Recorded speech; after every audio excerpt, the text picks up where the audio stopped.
We've got another question. We've got quite a few good questions tonight. We should get to as many as we can. This one's from Hayden Champion Silver. Hayden. Hey guys, so I'm 21 years old.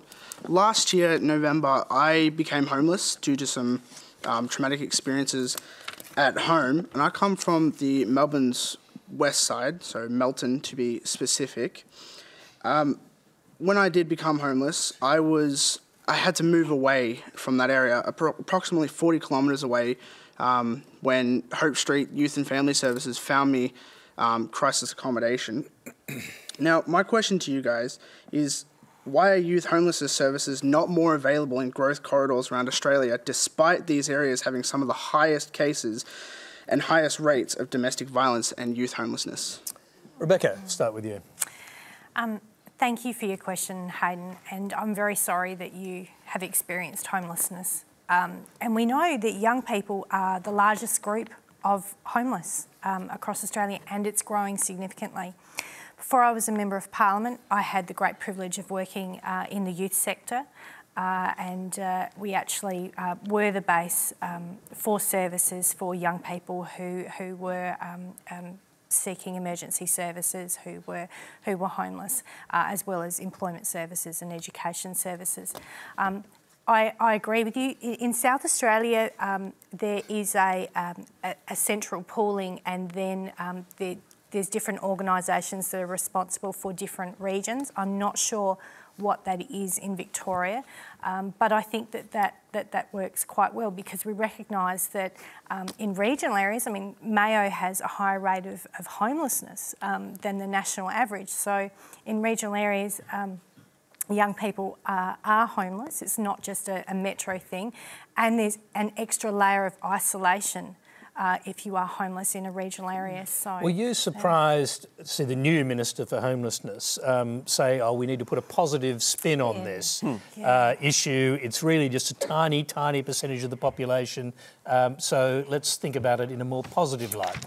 Well, I'll give Luke the benefit of the doubt, and I'd be very happy.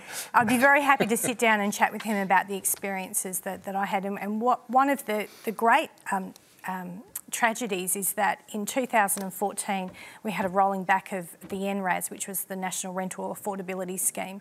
Now, for the organisation I worked for, that allowed us, when that scheme was around, which was a Labor program, it allowed us to go from having 7 units to support young people in transitional housing, to support you with low-income rent and get you on your feet, because it's about getting people on their feet and then getting you into a job or back into education, and we were able to extend that during that time to 39. So we were able to help a lot more young people over a year. With the ending of that program, I think we're seeing a lack of building of social housing, and that was a great program to have. And it wasn't, government contributed a small amount, Jim, but not a lot, and it was really about getting the private sector and non-government organisations to be able to have some skin in the game. I'd love to see in this Parliament some more funding, some kind of second version of NRAS, which would be something I'll certainly be lobbying Luke and other ministers. But I take your point in relation to ensuring that there's services in regional areas, and I'd be really happy to follow up and see what's in Victoria. Sammy, Melbourne broadcaster, so I'm going to give the next answer to you. Go ahead. Honestly, the amount of homelessness I saw in Melbourne when I first moved here took me aback.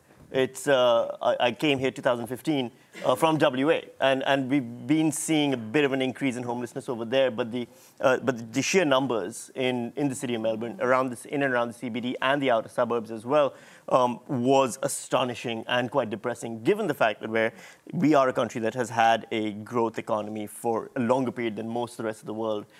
Record numbers, in fact, at one point. The new homelessness minister's statement was.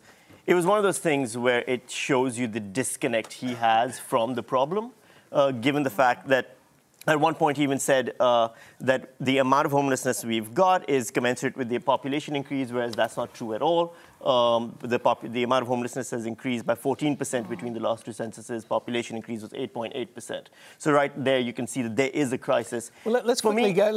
I'll come back to you. Let's just quickly go back to Hayden, our questioner. Hayden, you've left home or forced to leave home because of a domestic violence situation, as I understand it. What would you say to a minister who says you've got to put a positive spin on the issue? You can't. There's nothing positive about being homeless. There's not a single thing I could think of when I was homeless that was positive. Okay, Linda. It must have been terrifying, Hayden. Absolutely terrifying. It is hard to understand in a nation like this nation, with the wealth that we have, that there is homelessness. A lot of it we can see, a lot of it we don't see. It's young people sleeping on couches. And many of us have had experiences like yours. I had a homeless family with me for 6 months, good people, but with 3 young children, just could not find somewhere affordable to live. I think that that it really is a responsibility, as Rebecca said, of government, developers and the business community and community housing providers to look at how you can leverage more funding to be able to build more units. We need more places for people to live, and not just crisis accommodation. We need places. If you haven't got an address, you can't keep a job, it's hard to go to school, all the things that you're nodding to, and I know that you understand very, very much. Labor took to the election a second version of NRAS and 250,000 new housing units. We lost the election, but we would love the government to actually have a look at that and realise that this is one of the biggest social issues facing us. Just to finish up, young people escaping domestic violence and women and children, older women who are entering an age of their life where they should have comfort and they're homeless, and of course we have the issue of youth, as you're talking about. Toby, you've put a lot of positive spin on some interesting issues in your career. Homelessness, could you possibly do that? I think the jingle would be pretty hard. To your point, Hayden, To your point, Hayden, Melton is one of those areas which has quite a high degree of ice usage. It's got some domestic violence out there, quite high domestic violence stats. And your question was, should we put resources out in those places where the problems exist? I think that makes eminent good sense. I can't see why we wouldn't. It's cheaper, it's better for people, it's probably a stronger long-term solution. So, yes, I agree with your proposition. Jim? The only comment that I'd make, Hayden, is that I certainly understand the issue. I've seen it with people who are your age and not much older. I've certainly seen it amongst, to mention them again, the veteran community, and it's been a significant problem. A lot of that has been addressed by the RSL, by a non-government organisation, by people contributing themselves to it. I've seen it only in a little bit in the privileged city that I live near, which is Canberra. I live in a rural area, and I'm sure it's there. It's just not as visible, I think, as Sammy was saying. But it would be great to do something about it.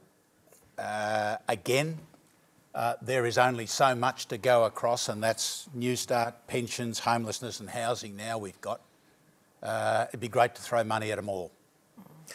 OK, we'll move on, and thanks for keeping us on our toes, Hayden.